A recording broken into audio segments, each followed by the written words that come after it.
now is about how we have a fixed or a growth mindset. So if I click back to this one, what you love to do is often when you're interested to learn more. And what you dislike to do, like accounting, for me, is I have a very fixed mindset. I don't do numbers. I don't like maths. I can't add up. I always add up on my fingers. And Jonathan, my partner's always trying to get me to do it. It's not the guy who's the boss of this TAFE.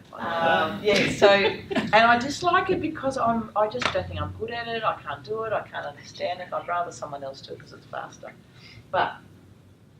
So Dr. Carol Dweck's done a lot of research into this and about the kind of mindset you have. So a growth mindset and a fixed mindset. A fixed is where I say I'm not good at it or I'm going to give up.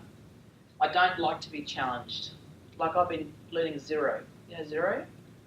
And it's challenging, but I'm getting there. When I fail, I'm no good. But it's also students who want constant positive reinforcement. They tell me I'm good. Was I good? Was that okay? Was that good? You happy with that? Was that good? Or they need you to encourage them all the time. If you succeed, I feel threatened. And also my abilities determine everything. So, I was born this way. That's a fixed mindset, and I've had a fixed mindset. But I've got to develop a growth mindset when it comes to numbers, that I can learn anything I want to. When I'm frustrated, zero, persevere, go back. I want to challenge myself to say I can do this. When I fail, I learn. And tell me I try hard. If you succeed, I'm inspired. And my effort and attitude determine everything. So it's about 1% inspiration, 99% perspiration. And that's again where your sayings can come in. So with a lot of our students who've had a hard time at school, they've had a cycle of failure, they've got learning disorders, they may have been impacted by trauma, we have a hard job when we're teaching in TAFE to shift them from those fixed mindsets to a growth mindset. Or even if they have a fixed mindset of, I don't mind the job out, hands-on learning, get in the classroom, no, don't do classroom learning. We've got to look at how we can shift them. So individuals who hold that growth mindset perceive themselves and others as having the capacity to learn, to improve, to grow, and to eventually succeed.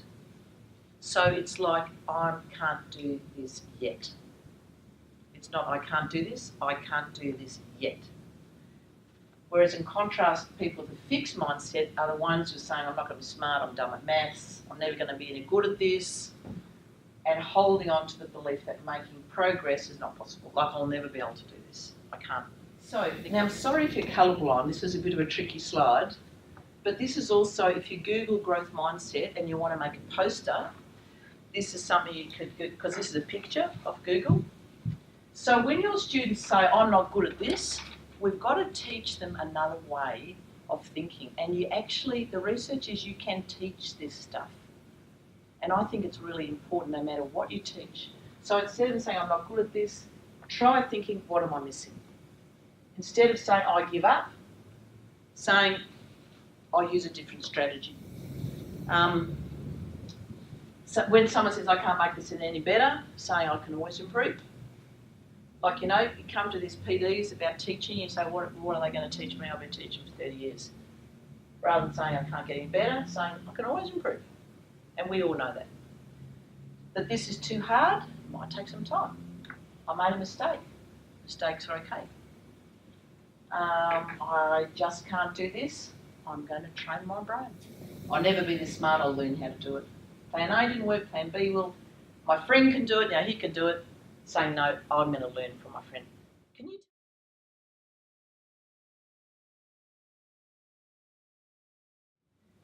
So, if we're going to do a strategy now, that's why I put you in groups of 4. I think you've got to a 6 now, did you? No, 4, no, 1, 2, 3, 4, I can't count, I told you, 5, 4, 5, 5. We're going to use a strategy now called what comes up for me, or what comes up for you. And by the way, if you're teaching students on the spectrum, ASD, you need to speak to them directly like that. You need to do your handout saying what you need to do is because they're so literal. So this is what comes up for you. Notice the question doesn't have a right or wrong. So this is a strategy you can use in any context. So say, because, you know, we said before you've got to break up your day. So if you've got something that everyone's going to work on together, it could be reading a chapter out of the textbook, it could be a handout you give them, it could be a movie clip or a video of practice, whatever it is. Identify what it is, and they could do flipped classroom, like you said before, which means they do the work at home and then they come to class having done it. And then what you do is you provide that time, whether it's in class or out of class, and a simple question is, what comes up for you? So it can be a comment, it can be a question, it can be a learning, just anything that comes up for you. That when you read this, what did it stimulate? What did it make you think about? What did it make you could do a see, think, wonder as well. So then in the small groups, we'll have a facilitator in each group. Now, you're adults today, so I won't have to beat you up too much, but basically we need a mean person to be the facilitator. So can you choose a mean person in your group? Okay. So the reason your facilitator needs to be tough but fair is because they are going to hold people accountable and on time. Because they will, after you've watched the little movie clip I'm going to show you, they have to make sure no one interrupts or repeats a point. So everyone will have 1 minute to speak. This is a really good strategy if you've got someone in the class who talks too much, who won't shut up. And it's also a good strategy to make sure you get a perspective from everyone. So after you've read the thing or you've watched the movie, everyone has to write down some ideas. Because if Barbara's spoken first and you go, Marnie, that was my idea, bad luck. You've got to have another one. So it gives you the opportunity to every student who looks at the reading or watches it has to think of a number of different points of view. Okay?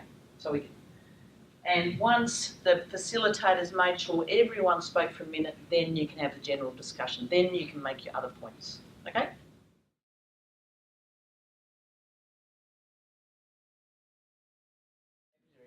So some learning dispositions are things like persistence or problem solving. You can see them there. And what I'd like you to think about is, what are the learning dispositions or attributes or habits of mind that your industry needs, that students who are learning your topic need to develop, because they can be different. They can be a little bit varied. It's a bit like employability skills, but we're actually not talking about skills here. We're talking about the mindset that you bring to what you do. But sometimes people don't quite get what a learning disposition is. So it's not a skill. It's not eye-hand coordination.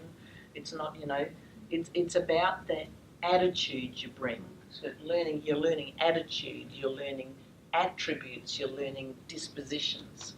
So today you can have a happy disposition or a negative disposition. You could have come in today with a disposition that was negative, that you don't want to be here. You could come in with a positive disposition. But in hospitality or in engineering or in work ed, or accounting, you might need different types of dispositions to do the learning.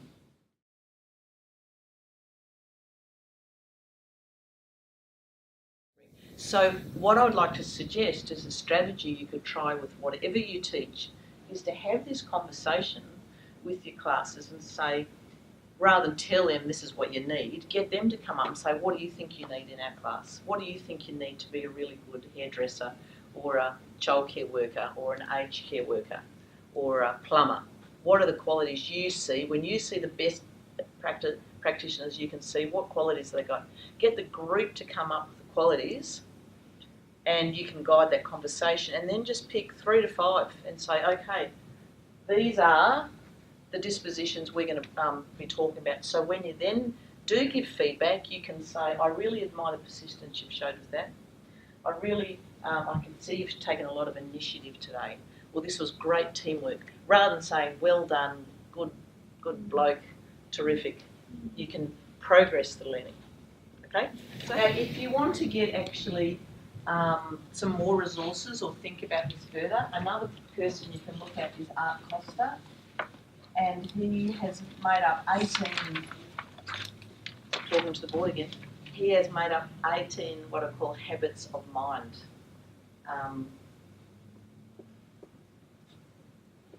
she could find useful or interesting to consider. I've actually in the past used habits of mind for project-based learning, and I got students to self and peer assess based on what habits of mind were they demonstrating, what habits of mind were they aspiring to have.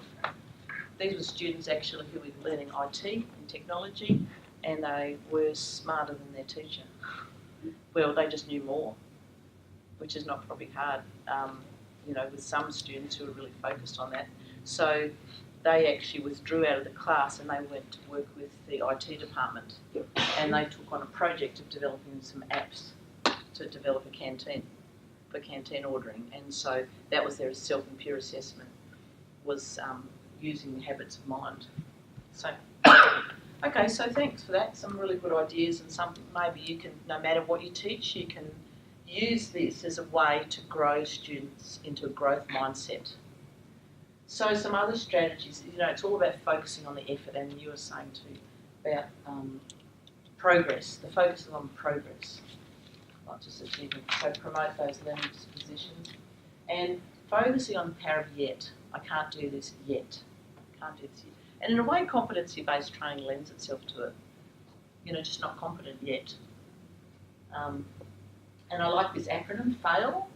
You can't fail here. You can have a first attempt in learning. This is your first attempt in learning. And other ideas is, again, if you want to just keep this conversation about developing growth mindset, is, talk about stories of perseverance. You can get guest speakers in, you can look at YouTube clips about, the book, The Fortunate Life. Some of you might know My Fortunate Life. It's about your attitude, about a guy who went through Gallipoli, he went through depression, he went through a whole lot of challenges. He wrote a book called My Fortunate Life. He also couldn't write very well, and he wrote all these things in scrapbooks with no punctuation or anything. And they got found when he was about 80, and he wrote this amazing book called My Fortunate Life. Look at role models or hero reflections and do some true grit. Isn't that a movie, True Grit? Yeah. Who's that by? John Wayne. See, again, you've got to do what works for you. Remember we said about break up the day? You can just have 5 minutes of true grit and show a bit of true grit. But you might want to show a bit of John Wayne and say, see, John Wayne, he had true grit. That's what you've got to have. And it's funny how students pick up these little mantras. I told this to one class, and every time someone was struggling, they'd say, true grit, mate, true grit. You need true grit. It sort of became a bit of a joke, but it's sort of a funny way to just keep the conversation going.